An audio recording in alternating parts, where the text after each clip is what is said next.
Again, thank everybody for being here. Mr. Kelly, thank you for monitoring in the classroom. I appreciate it.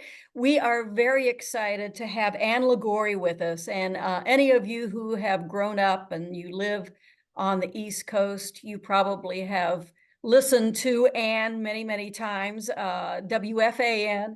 WFAN was groundbreaking because they said, oh, let's do 24-hour sports. And everybody goes, what? You can't run a radio station with 24-hour sports. Well, they have proven that, yes, indeed you can, and you can be very successful. And Ann Liguori was the first to have a call-in show on WFAN. One of many firsts that she has done. When I was just starting out full-time in sports, and I was working for Sports Channel America on Long Island. And on Sunday mornings, I would listen to Ann Liguori, and I would think, wow, she's doing this, I can do it too. And there's something to be said, and you guys are proof of it. There's something to be said about being, Madeline, you got it? There you go, thanks. There's something to be said about seeing and hearing somebody who looks like you, who is doing what you want to do. And listening to Ann on Sunday mornings, it really helped me decide that, yes, indeed, I could make a living out of sports. I could do this full time. But Ann has written a number of books on interviewing all kinds of sports figures, from golf, that's kind of her wheelhouse, is golf, to baseball, to football, to celebrities. I mean, this is how she has really made her mark in sports, is doing interviews. And the thing about interviews is that, especially if it's a long form interview, you really get to know the person, you get to know their personality, and they become not just players, but they become people, and you get invested in them, and you really want to follow them because you feel as if you know them now that you've listened to that interview. And if it's a good interview that has great insight, then you feel connected to that athlete or that person. And that's something that Ann Liguori does. She makes you really connected to the people that she is interviewing. I got to interview her a few years ago. She was gracious enough to do an interview with me for my book, and she is gracious enough to be here with us today. Ann, thank you so much for joining us. And I will kind of let you start it off by talking about how you got into the business, how you got into the interview part of the business, and then we'll go to kind of the nuts and bolts, how you prepare, what happens when things go south, what makes a good interview. And again, as always, class, if you have any questions, feel free. And Mr. Kelly, if you want to monitor that, and if people want to raise their virtual hand or ask a question in class, please do so. So, Ann, I will turn it over to you. And again, thank you. Well, thank you. How's everybody doing this morning? Good? Awesome. It's good to see everybody here. Gosh, I got into sports broadcasting. Since the earliest memory I've ever had, and this is bizarre. How many of you knew what you wanted to do when you were 3 years old? Seriously, I must have been in a high chair. I saw this woman in Cincinnati, Ohio. Her name was Ruth Lyons, and she was truly a pioneer in the television talk show genre. And she was interviewing all the most fascinating people who came through Cincinnati. And she had an impression on me because I can remember watching her when I was 3 years old. My mother must have had it on every day. I think it was a noontime show. It's amazing the influence that adults have on toddlers and any young person. But I just was always have been very genuinely interested in other people. And I always asked a lot of questions. I just wanted to know about people. My father was very much like that. So I think maybe I got that gene. But I basically was always an athlete growing up, and a naturally gifted athlete at that. I had an older brother. And when we moved to Cleveland, Ohio, we had a big backyard, and all the kids would come in our backyard after school, and we'd play everything from football to baseball to kickball. And I was oftentimes the first one picked amongst all these boys because they knew I could run fast. And so I was always just an athlete. So as my, kind of high school life and school life continued, I was very athletic. I earned 16 letters in high school, and back then we could compete in 4 sports every year. And in the spring, I doubled playing tennis on the boys' team because we did not have a girls' team back then. And I ran track for the girls' team. So that's how I was able to get 4 varsity letters a year for 4 years. And I was just always very athletic, but I always knew that I wanted to be a broadcaster and interview people. So there you go. I mean, you don't have to know what you want to do now even, but I mean, for some reason, I just knew at a very early age that I wanted to interview people. And so I kind of pursued that with my high school newspaper, interviewing different personalities. And I did, play by play and for the guys' basketball team. So I tried to get as much experience as I could when I was a kid, just broadcasting and writing. Journalism, writing is very important. And then I went to college at University of South Florida in Tampa. I guess I got tired of the winters in Cleveland, Ohio. And as Betsy said, she heard me on WFAN radio when I was in college. Women really weren't doing sports broadcasting. I didn't see women doing, on the air anywhere, or hear them or see them. And then lo and behold, a woman named Gail Sarens in the Tampa market was a sports anchor, became a sports anchor for the local NBC affiliate. And wow, I saw a woman, doing sports anchoring on the local affiliate. So that was very helpful for me to see another woman doing it. So I kind of married the broadcasting interest with my sports interest. And even though women weren't doing it that much back then, I thought, what do I have to lose? This is what I'm passionate about. I always advise you to pursue your passion. And so I embarked on this crazy career of sports broadcasting, won a fellowship that brought me right up to New York City out of college. And that's with the International Radio and TV Society, IRTS. And that really kind of helped launch my career. I came to New York City at a very early age and had a fellowship during the summer. And then from there, I just, my first informational interview was at CBS Sports. And I just loved everything I saw. I loved tennis. They covered the US Open. I loved golf. They covered the Masters.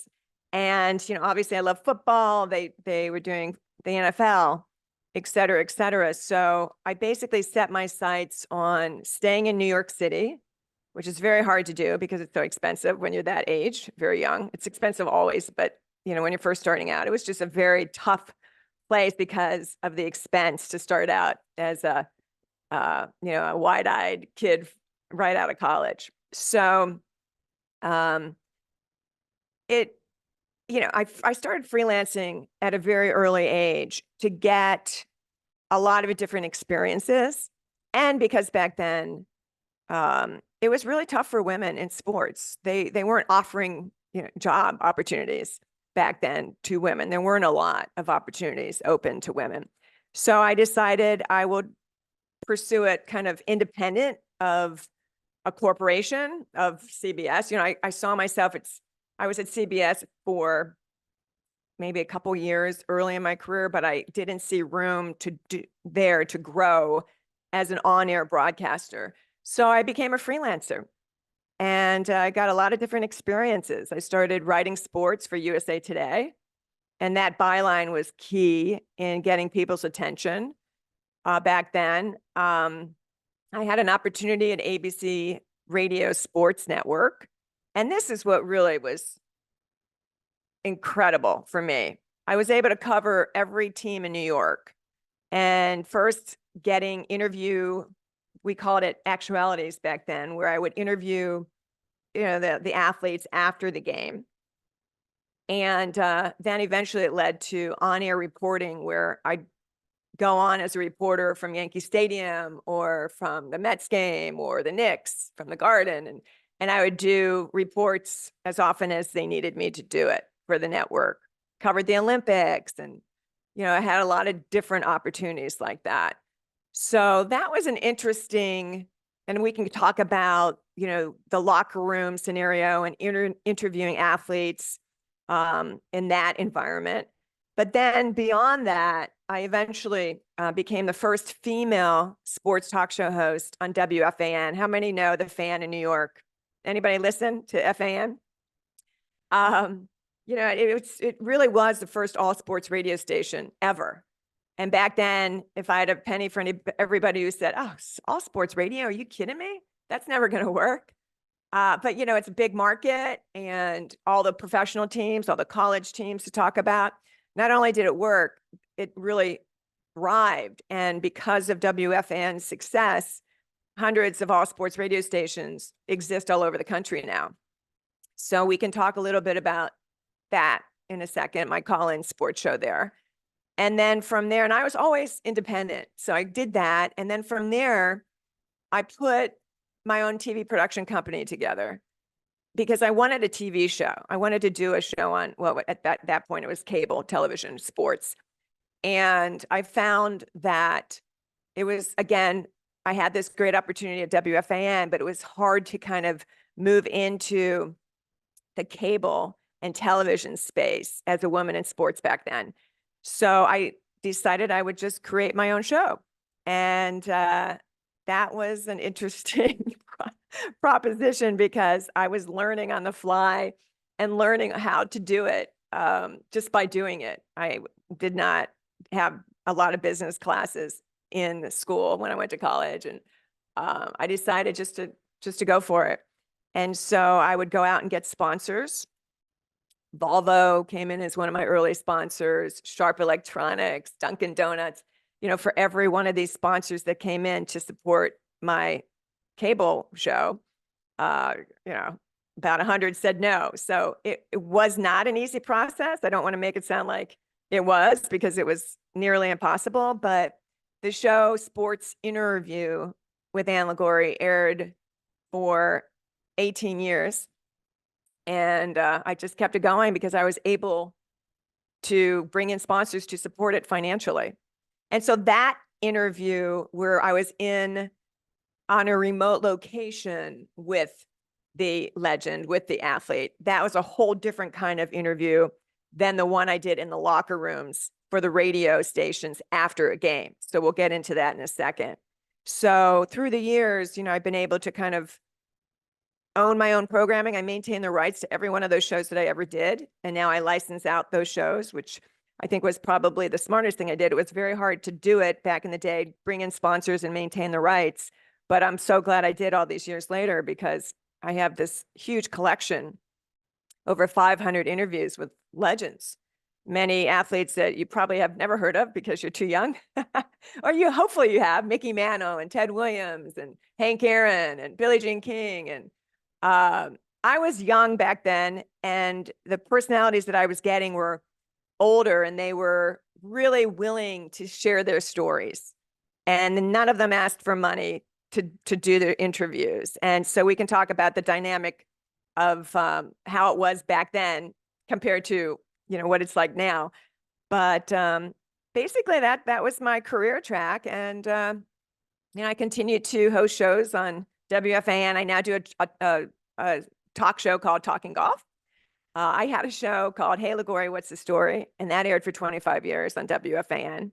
Now I'm doing a lot more golf, which I love. I've turned it into a lifestyle. I travel all over the world playing golf and talk about it and cover Masters and the US Opens and PGA Championships and the Ryder Cups and the Solheim Cups. And so basically that's a fast look at what I've been doing over the last couple of years. So well, there you have it. I think that keeps you busy, but you talked about going out and selling your own network, making sure that you got the sponsors. And we have talked in class about how, as evil and nasty as social media can be, the one thing about social media is that you can create your own network. You can have your own branding. You can market yourself. How hard was it to go out and market yourself and make sure that you got these sponsors. Because if anyone wants to do this, yes, they can do it on social media, but you do want to make some money off of it. So when you went to these sponsors, how did you sell the concept that you were doing these interviews, that you were giving us something that really nobody else was doing at that particular time? So I can tell you the story of my very first meeting. It was with Volvo. And through my coverage of tennis, Volvo used to cover, they used to sponsor the men's tennis circuit. So I'd meet a lot of the executives at the Garden in Manhattan, and, you know, just having the opportunity to go to all these different stadiums and meet so many different people was very helpful, because not only was I meeting the people associated with the team, I was also meeting, sponsors associated with the sport. And so I was able to get a meeting with Volvo, and I always maintain that getting to the top, getting to the right person as quickly as you can, the decision maker, is, the best strategy. You don't want to waste your time with people who can't make decisions. So, and a lot of times that's the hardest part, is getting the meeting with the right person. And so I remember going to the Volvo headquarters in New Jersey, and I was ready to pitch the person my show, but the marketing director at the time wasn't too up on, me being there in the first place. It was the PR director, independent of Volvo, who got me the meeting. So I kind of felt my instincts took over, and I just thought, I'm going to start pitching the show to the CEO of Volvo as soon as his marketing guy leaves the boardroom, because I just knew he just wasn't really high on my being there, right? So he leaves for a few minutes, and then I dig right in. I say, I want to do a show. I'm going to call it Sports Interview. I want to interview all the greatest legends in sports that I can. And because Volvo was so involved with tennis, I told the CEO, I will get interviews with, at the time, Jimmy Connors, John McEnroe, Chris Everett, Martina. I started naming all these personalities that were the top players in tennis at the time, not knowing that how or if I could even get them to come on the show. But I knew if I started naming them, and if Volvo, bit, that I would definitely have to get these guests on the show. So the gentleman was just very receptive. He was, he was Swedish. I have to say again, the fact that I could even get a meeting back then to talk about hosting a show, a lot of these executives looked at me like I had three heads. Wait, you're a woman and you want to host a show, and wait a second, you want to own the show too, and you're acquiring all the sponsors? That's insane. But I just wanted to do it badly enough, and I was able to pitch the idea to this CEO. And as soon as the marketing guy came back in, he said, "Oh, we're going to sponsor Ann's show, and here's what she's going to do." So it was one of those incredible opportunities for me, a big break, for this huge company to support my show. And I got them to be able to pay me in advance so I could pay my production crew, the camera guys and the audio people. Back then, you had 3-4 people working on the set, 2 camera guys, an audio guy, a makeup artist. Now, we all do everything, it's a one-man, one-woman show, right? But back then, it was very specialized. So you needed big budgets to put productions together. And that's basically how I got my first sponsor. And again, I mean, for as many as I got through the years to sponsor the show, to finance the show, I must have gone through just dozens of, different people who said absolutely not, or no, we're not interested, or we just don't want to do it. So it sounds like, I mean, it was a great success story, but for all the wonderful, positive, affirmation, I had a lot of negative heartbreaks too. So it was an interesting time. Before I open it up to questions for the students, let me ask you one more question.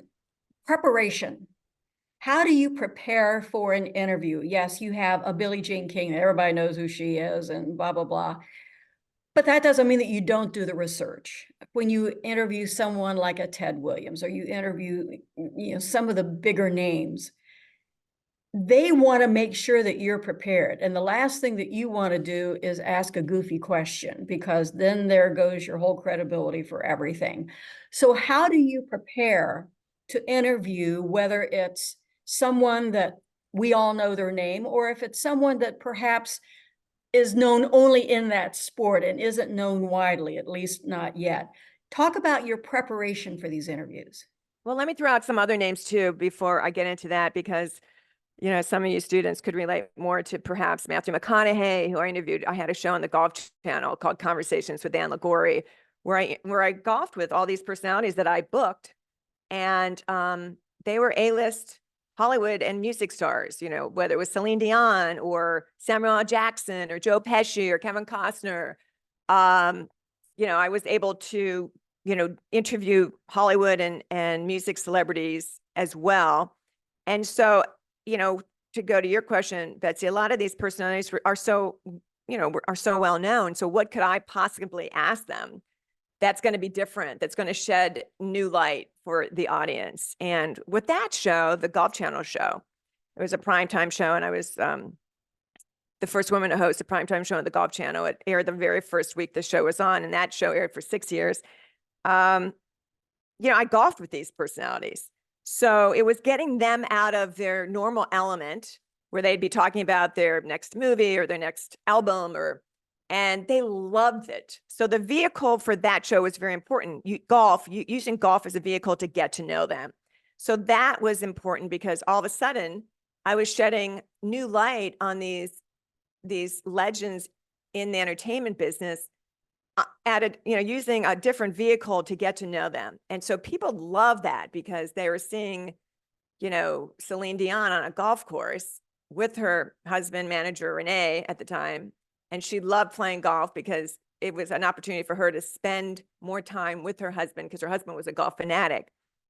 Matthew McConaughey, he was a great golfer, a very good athlete growing up. And when I saw his swing, I was amazed. You don't think of Matthew as a golfer, but he's very athletic. And so just using golf as a vehicle shed a whole different perspective on a lot of these very famous people. But yes, preparation is huge. I mean, I would say that the three biggest, most important aspects of interviewing, getting a good interview, is one, preparation, doing your research, learning as much as you can about a person. I would come in knowing more about that person than they remembered about themselves. I mean, I just tried to do so much research on that person. And then you're educating yourself and you're formulating your strategy as far as your line of questioning. So yes, being prepared, doing research is so important. My second key to a great interview is listening. You have to be a good listener. You don't want to come in with a bunch of questions and just rigidly ask, questions from your notes. You have to respond and react to what that person is saying to make it more conversational, to make the flow just more intimate and more listenable. So, you want to be very conversational. You want to basically listen and react to what that person is saying. How many people in the class see people interviewing others, and they're just like, all they're thinking about is the question they're going to ask, and they don't listen to the person's answer. And so the question has nothing to do, their response has nothing to do with what the person just said, right? And I just don't think that's a good approach. So I think being prepared and listening are two of the key things. And then the third thing is being conversational and trying to put your guest at ease, get that person comfortable. If you watch my interviews with people like McConaughey or, Brett Favre or Tim Tebow or whomever, they're very relaxed with me. Yes, they know that I came prepared, and they're impressed by that, and they respect that. And all of a sudden, you develop this great rapport with that person, and they know that, I'm genuinely interested in them, and I'm not trying to exploit them or embarrass them. I respect the person. I'm not going to have anybody on my show that I don't respect. So there's a mutual respect factor there. And I think those are the keys to getting the best out of an interview. All right, let's open it up for questions. Anybody have any questions in the class?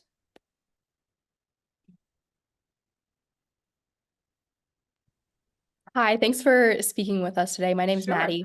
I just Hey, had a Maddie. question that I was thinking of while you were talking about, being a predominant woman in a predominantly male industry and kind of making these opportunities for yourself. So I guess just any anecdotes you can share or advice on sort of like asking for what you want and ways to ensure that, that doesn't limit you at all. Creating your own opportunities is very important. You have your goals of what you want to do. You can visualize yourself doing what you've always wanted to do. All right. You have a passion for it, and you tell yourself, this is what I want to do. This is how I'm going to get there. But yeah, a lot of those opportunities don't always come your way. So you have to create them for yourself and do what you want to do and make it work. And that's what I did. I think giving the story about bringing in my own sponsorships for the television show. Back then the networks or the regional cable sports networks or whomever weren't handing me a show. They weren't. In fact, MSG Network, when I went to approach them to do it, to do this, to air my show that I had up here, they said, Ann, we love your work. They heard me on WFAN. They saw my byline in USA Today. They said, we love your work. We can give you a half-hour time slot, but we can't pay you. So I'm thinking, most people might have said, well, then how am I going to do this? I can't. But I said back then, okay, that is a window. That is a little bit of an opportunity. Let me see how I can put this together. They're going to give me a time slot. And then as the business plan developed, the Ann Liguori Productions paid MSG Network. Actually, we didn't pay it. It was not a time buy. They would sell half of their commercial time, and then I would the other half I brought in with sponsors and advertisers. So back then it was a great deal. Nowadays, I think a lot of these networks do time buys. So you have to go out and get all the money from the sponsor and then get enough so you can pay the network or pay whomever you're dealing with. So I just saw a window, Maddie, and I just went for it. I think you're only limited by your own imagination, right? So you have to decide, this is what I want to do. If the opportunities aren't there for me right now, or if I, can't get a job here or can't get my dream job there, I'm going to just do what I love to do. Somehow I'm going to figure it out. And then eventually things are going to happen. And so social media, I mean, that's your world. Social media is not really my world. I'm on social media. If you want to follow me, Instagram, it's at the Ann Liguori, and then Twitter, it's just Ann Liguori. Facebook, Ann Liguori, I have a fan page, but that's really your world. So you have to figure out, a lot of very ambitious young people are putting their own channels together. And as Betsy alluded to, what are the dynamics of bringing in your own advertisers and your own sponsors? How does that work? That's not my world, but I hope you're learning that in class or, in your studies, because you look at all these people who have put their own channels together and they're doing extremely well. Does that answer your question, Maddie? Yeah, that was great. Thank you. Okay, perfect. I had a question about you doing interviews while golfing. So it's one thing to be sitting down, having a sit down interview, but then it's an entirely different thing in your respect of golfing and interviewing, and then also being on camera. So not trying to also make yourself not look unathletic as well. So can you take us through like that prep as well? Because that's a whole nother level of interviewing, is when you're interviewing in someone else's domain, or in this situation, a common meeting ground. Right. Well, when I was interviewing the celebrities, it wasn't necessarily their domain, and it was kind of fun to watch them be so challenged by golf. I mean, if you're a golfer, how many play golf in the room? you know how difficult it is. You could be a great athlete in any other sport, but golf is so humbling. It is just the most difficult. I don't know if you saw Tom Brady, fumble, hit that little dribble off the tee at Pebble Beach. I mean, they keep playing that on social media. I mean, one of the greatest quarterbacks in history, and he dribbles a tee shot. It is very humbling sport. So it was fun to use golf as a vehicle to get to know a lot of these celebrities who obviously are not professional golfers. And as far as interviewing those personalities, it was just a really kind of casual. It was really, more the camera guys and women had to walk backwards while they were filming us walking down the fairway or taking shots. Both of us were mic'd, and it was a lot more fun for my guests to be out of a chair, out of the studio, doing interviews that they always kind of do. It got them into a whole different element, and it showed a different side of them. And we had a lot of fun. So my line of questioning, it wasn't really the show wasn't about golf. It was really about the personality's success story and watching that person really be humbled by golf and bringing out sides of them that were seldom seen.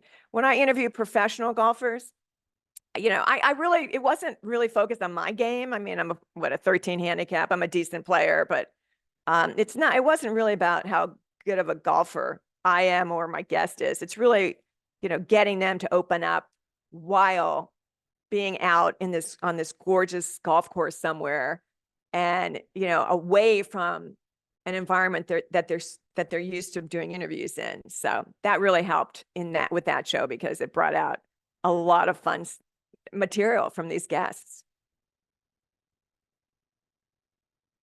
Hi, thank you for being here. I'm Ari. Hi, Ari. I guess I wanted to talk about how you went about getting some more of these high-profile guests onto your show. So you mentioned that you were the one that was kind of reaching out to them. How did you go about them kind of convincing, especially at the beginning? That's a good question.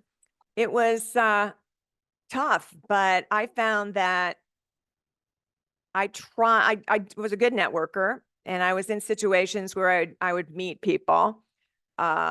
Years ago, one of my very first interviews was with John McEnroe, and it was for Inside Sports Magazine. And I told the editor, I said, I can get an interview with John McEnroe. And he said, well, if you get an interview with McEnroe, we'll put him on the cover, and that will be our main story. And so this was back in the early days when I was freelancing and trying to do all different kinds of jobs in broadcasting and journalism to just earn enough money to pay the rent in Manhattan. So I basically went through his father, who was an attorney in Manhattan, and I kept calling his father and introducing myself and I knew I couldn't get a hold of John, because John, back in the day, I mean, he was flying all over the world, jet setting. He was the #1 player for a number of years in tennis, and I knew it was impossible to get him. So I basically decided I'll try to get him through his father. And I was pleasantly persistent. I'm sure his father was sick of me calling the office. But when I told him that it has to be obviously the publication or the the broadcast medium, it has to be a place where the person's going to want to be featured on. And so my assignments were pretty high upscale at that point. So I finally got John to do it. And it's so funny because I was working, they used to do this show called the AP All American Show. And Bob Hope, this is really dating myself, Bob Hope would host it, and it was done in LA. And I was hired as a freelancer to kind of help produce that show. And so Mary Lou Retton was there, and all these really big stars in the 80s, were on the show. And I'll never forget, I was on stage working on this show, and it was the only time John McEnroe could do that interview. And I'm like, well, God, I'm actually at a different venue doing something else, but it was the only time he could do it. So I thought, okay, we're going to do it. So I had him call the the phone there on stage, and I'm interviewing him on the phone for this article. I mean, it was crazy because so much was going on in the background, but I guess you have to be very flexible and you just make things happen. I very rarely went through agents, Ari. Agents will say no. They just, you have to find other ways to get to these athletes. And so what I always tried to do is get to, like, for instance, Celine Dion. I knew the head guy, one of the head guys at Callaway Golf. And Celine was in a Callaway Golf commercial, so was Alice Cooper, so was Smokey Robinson.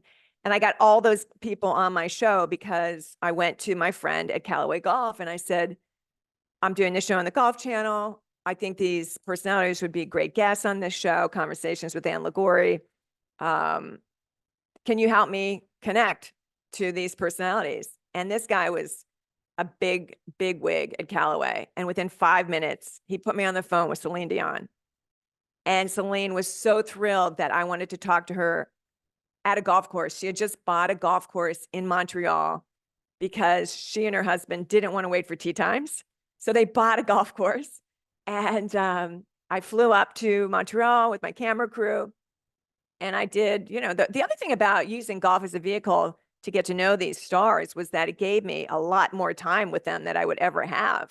We went out on the golf course. We were together for 4 or 5 hours. So imagine the footage you can shoot and the interview content you can get, and they're having a great time. So they allowed me to kind of visit with them with that amount of time and in a spot that was very private for them. This was her own private golf course that, it was a public course, but they turned it into a private course just so that she and her husband had a place to play without having to deal with tee times. How fun was that? So I went directly. I found a way to get to these personalities without going through the agent, which it's kind of hard to do that. But I remember, here's another story at the Mets at Shea Stadium. Back then it was Shea Stadium. Anybody from New York? Anybody from the New York area? All right, Jack. So remember when it was it, well, it's Citi Field now. Was it ever Shea when you were around? Probably not. It's probably been Citi Field the whole time that you've been around. But I was interviewing, they won the World Series in 86. And I was following the team that year. And Darryl Strawberry, remember that name, Darryl Strawberry? I wanted to get an interview with Darryl, my very first show on WFAN. And I went right up to him. I bypassed the PR director. He was not happy with me, but the PR director would have said no at that point. And I was able to get an interview with them because I just went up to him and I just asked. These athletes are pretty cool most of the time. And I just went right. I was in a position where I could do that. I was already covering the team, and I just asked the question. And hey, WFAN is going to start, next week. Can you be my first interview? And he said, absolutely. So I kind of figured out ways to do it, but it wasn't like, the traditional way to get interviews, I guess, because now it might be more strict. I'm sure it is. I mean, it's really hard. These guys now with social media, it's just very hard to get to all of them. But you find out ways with your networking, you find out ways to get to somebody who knows them, as opposed to going to an agent and the agent saying, nah, can't do it. He's too busy or she's too busy. That's how I did it. You have to use your imagination and be resourceful. Anyone else? Yeah, Jack? Hi, thanks for being here with us. Two Sure. questions for you today. Favorite interview that you've done and the best interview you think that you haven't done, like the best interview in sports. My favorite interview. Well, I think because this guy was just not doing interviews and he was such a legend, and I know it's just so long ago. And this was long before my time, and it's way before your time. But when I was in my 20s, Ted Williams was like the god in baseball, right? And yet he wasn't doing that many interviews. He wasn't back then that well liked from some of the media because when he was playing and in his prime, he wasn't a nice guy. And I was playing golf at this course called Black Diamond in Central Florida and found out that his son, Ted Williams' son, John Henry, lived near the golf course and that there was a Ted Williams museum nearby. And I thought to myself, I need to get Ted Williams. I mean, he's up there. He's like, has to be in his 80s. And I was in my like late 20s at the time. I said, I got to interview him. So I basically, here's another example area of what, I found out where John Henry lived and I knocked on John Henry's door. And his wife answered and I introduced myself. I said, I'm Ann Liguori. I have this show called Sports Interview. Is John Henry here? Because I really would like to talk to him about interviewing his father. And he wasn't there, but I left my card with her. And again, I was very friendly, not too pushy. I mean, I did knock on their door, but and lo and behold, 2 days later, John Henry called me and he said, Ann, my dad's going to be up in Boston for the All-Star game. This was the All-Star game in the late 90s and at Fenway. And he's ailing, but if you come and have your camera crew set up at 11 o'clock in our hotel, he will have just gone up from his nap and he will be sharp and ready to go. And sure enough, I had my camera crew set up at 11 o'clock. Here comes this towering mythical figure, Ted Williams. I never thought I'd meet Ted Williams, but I was so thrilled to interview him because he was a baseball genius and probably one of the most knowledgeable, baseball guys on the planet. And he didn't do interviews, and certainly not then because he was older and ailing. And I got this great interview. So I would say that's my most memorable interview. It's just amazing that I was able to get him. And his son, John Henry, was very much responsible for me having access to his dad.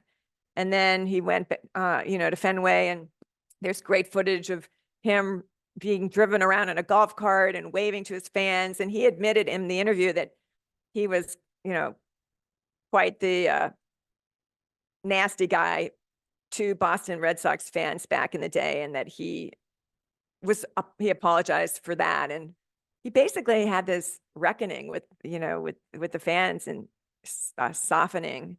And he went out, very humble and very, it was just so enamored. They just loved him. They just really cherished him.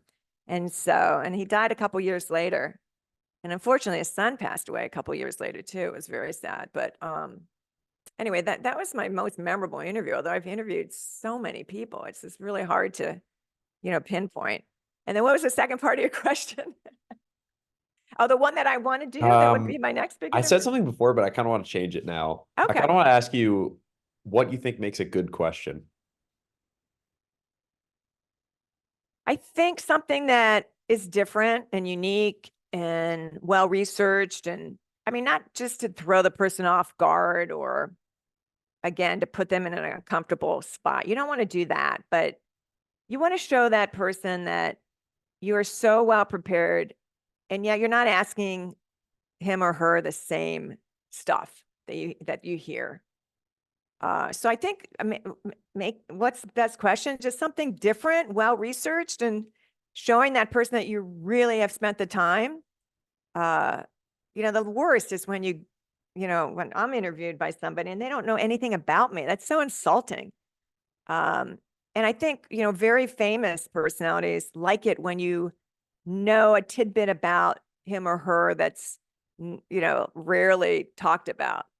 And maybe impressing that person with the fact that you really dug deep in your research and you're genuinely interested in what they have to say about that subject. So in a general sense, I think that's what makes the best question. Just something unique that shows that you really did your homework. And most people will be very impressed by that. Does that answer your question, Jack? Yes, thank you. What's behind you, Jack? That's a cool building. Oh, it's just the window in the classroom. Oh, are you at Notre Dame? Are you there? I can't hear you. Yeah, my Oh. class is at Notre Dame. We have actually our classroom is in the dome. It's in the main. Oh, that is so building. cool. Yeah, it's a fourth floor of the dome, and the president's office is right around the corner. So I love it. yeah, yeah, Good background. yeah, it's very cool. And if there's not another question, anybody else in the class have a question? I've got another follow-up. Anybody else? All right.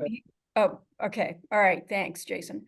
And my question is kind of building off what you've been talking about and being prepared for your interview and what makes a good interview. I guess that the thing that we want to really emphasize in the class is how to be confident in doing an interview. Because again, when you're doing sports interviews, sometimes you meet your sports idol and you can fangirl a little bit, and you don't want to because you've got to be professional and you've got to do this interview as if you are representing all the other fans.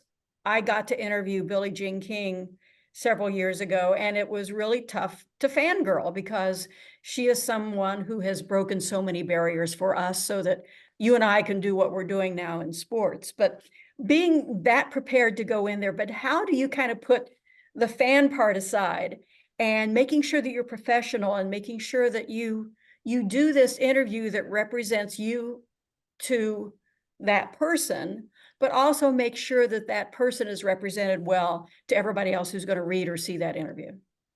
That is such a good question, because what I see a lot of, young people doing, I have a scholarship through Women in Communications, and one of my recipients did a lot of work with the Yankees, and her mother said to her, "Oh, well, maybe one day you'll marry one of them." I almost fell out of my chair when I heard that. You cannot go into an interview or any professional situation being in awe and being a fan or looking like you're a fanatical fan of that person. That is just unacceptable. Yes, you may admire that person, and yes, well, Billie Jean King, is incredible. She's still going strong, creating opportunities for women. And yes, we admire her greatly and respect her greatly, but you have to maintain a professional decorum. You can't, especially I see a lot of, I don't know, a lot of women sideline reporters, first of all, who aren't dressed professionally. That really angers me because, we sacrificed a lot growing, early in our careers so that a lot of women would have opportunities in sports. And, it's not cool to, for me, at least, just, sex sells, right? But when you're trying to be a professional journalist, professional broadcaster, you have to look professional and you have to act professional. And you got to put the fan side, aside. You just can't act like a fan, because I think the guests won't take you seriously. And the guests will really appreciate if you come in, you obviously have a great sense of humor. Yes, I admire you. Yes, I respect you greatly, but you can't come off as a fan, because that just destroys the professionalism of that interview. So you have to just put it aside. So people want to, you have to, you're at ages now where everything you do, you're going to build your credibility. You're going to build the respect level of any kind of presentation you do, any kind of delivery you have. And people really are going to judge you early with your interviewing skills, with your presentation skills, with your business skills, any skills that have to do with your careers. And you really want to conduct yourself in a professional manner. And that goes with what you wear and how you act and, you know, what you post on social media. You have to be very, very careful that you're not judged by, you know, silly posts or inappropriate posts on social media. I'm sure you've all heard that by now. So you really have to be careful, you know, how you present your image. I can't stress that enough at your age now, you know, to just because you don't want anything to come back and haunt you years later. And with social media, you know, there's so many opportunities for that to happen. So you have to be, just think being a professional in everything you do. I think that's the best advice. Yes, thank you. Thank you for your comments about sideline reporters. And, Or kind of, anybody on the air, whether it's a guy or a woman, just dress professional, yeah, right? very I mean, true. it's just, you're there to do a job and you want respect. You don't want respect for the wrong thing. You want respect because of your credentials and your knowledge and your hard work. You don't want to be there because of how you look and how you dress.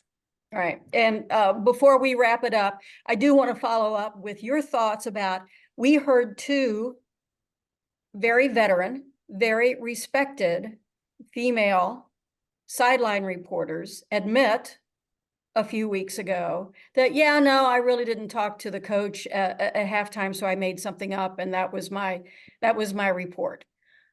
I personally was shocked, especially the two people who did it know better. Your thoughts on that? That was sick. Yeah, very angry. We've worked again so hard to help create opportunities for women. And then they've gotten this far where there's so many of these women on the air and guys on the air. And, you know, it's just not right. You know, you don't make stuff up. So I can't imagine how, you know, what are they still on the air? These two? I mean, Yeah, it's that's the sick. amazing thing of it. I mean, there was a little bit of a kerfuffle right after it happened, but really nothing else. Unbelievable. Yeah. You have to maintain a professional standard in all you do. And that was very unfortunate. Let's just put it this way. I can't imagine that they're going to stay on the air long by having done that. You wouldn't think so. So we have a few minutes before we wrap up. I just want to get some final thoughts from you, Ann, about starting out in this business. This business is so different than when you and I got into it. The communication method is different. The things that you have to, as you mentioned, you started out doing interviews, doing articles. Well, now we're back to that. You're not just on the air, you're doing social, you're doing podcasts, you're doing blogs, you're doing so many other things in communication. So overall, I just want to get your thoughts and your advice for this class starting out, looking at this as a career, how you prepare yourself, make sure you're ready for everything that you're going to be facing, and how you succeed in a changing environment that we see in communications every day. Be professional, as I mentioned, be original, come up with unique ideas that are different than everybody else. Don't do what everybody else is doing. Set yourself apart. Do your homework. You know, preparation is key. I have a book coming out in a couple weeks. It's called Life on the Green, Lesson and Wisdom from Legends of Golf. And aside from plugging this book, I think it has messages that I think all of us can benefit from. Basically, I interviewed 12 legends in golf, 6 men, 6 women. And I asked them, you know, what did they learn from their iconic day-to-day life in golf that they bring to their life? And it's all about life wisdom. And Gary Player, who's 88 years old, his theme was passion. You have to have a passion for what you do. And I just love Gary Player. He works out every day. I remember interviewing him a couple years ago, and I was doing sit-ups with him and push-ups on camera just to show he's so into fitness and he's so passionate about what he does. And I think that's a big lesson for all of us. Pursue what you're passionate about because you're going to be doing it 24/7. And so love what you do. I think that's really important. Dottie Pepper, you all see her on CBS during the golf the golf roving reporter. Dottie talks about preparation. You can't be overly prepared. And she talked about being prepared in golf, and how now she, for maybe a 4-hour window on CBS Sports on a Saturday, 12 hours of prep work goes into that 4 hours of on-air time. So preparation is key. Padraig Harrington talks about overcoming fear. He said there's not a day that he doesn't go out on the golf course and is not fearful.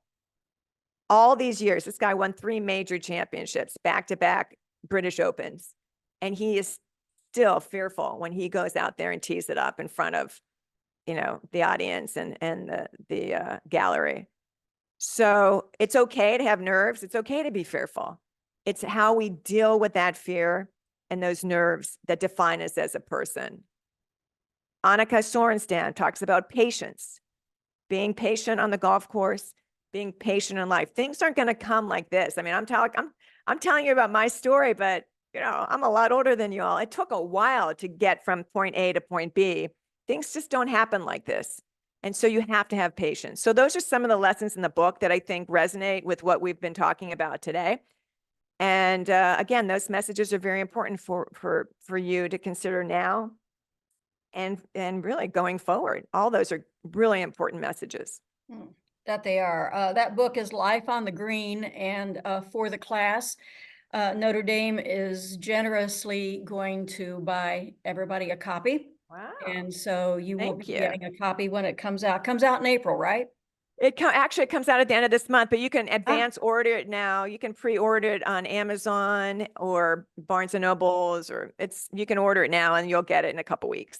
Okay, good. So we're going to be getting a copy of that book for everybody. And it's one of these things, again, it's not assigned reading, and I'm not going to ask you to turn in a book report, but what I want you to do is I want you to read it and learn about interviewing and see how you get kind of that other side of an athlete or somebody that you think but through an interview, you can learn something totally different about them, which is really what you want, to get an insight and to really get to know that person better that you're interviewing. So, Jason, any more questions in the class before we wrap it up?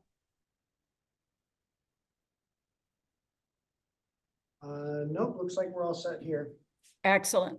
Great. Well, Ann, I can't thank you enough for your time. I think that just them being able to hear from somebody who has really made a career out of doing this, and like you said, follow your passion. This is certainly your passion, and you've been able to make a career in it. And I thank you so much for your time.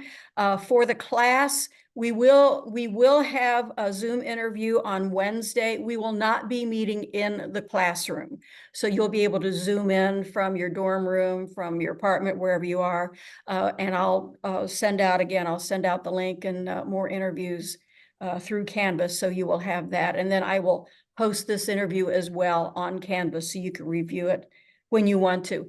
And enjoy Florida. Thank you again so much. I appreciate your time. Best of luck, and best of luck with this book. Thank you so much. Really enjoyed it, everybody. The sky's the limit. Go for it. That it is. Thanks again. Thanks to the class. We'll talk to you again on Wednesday.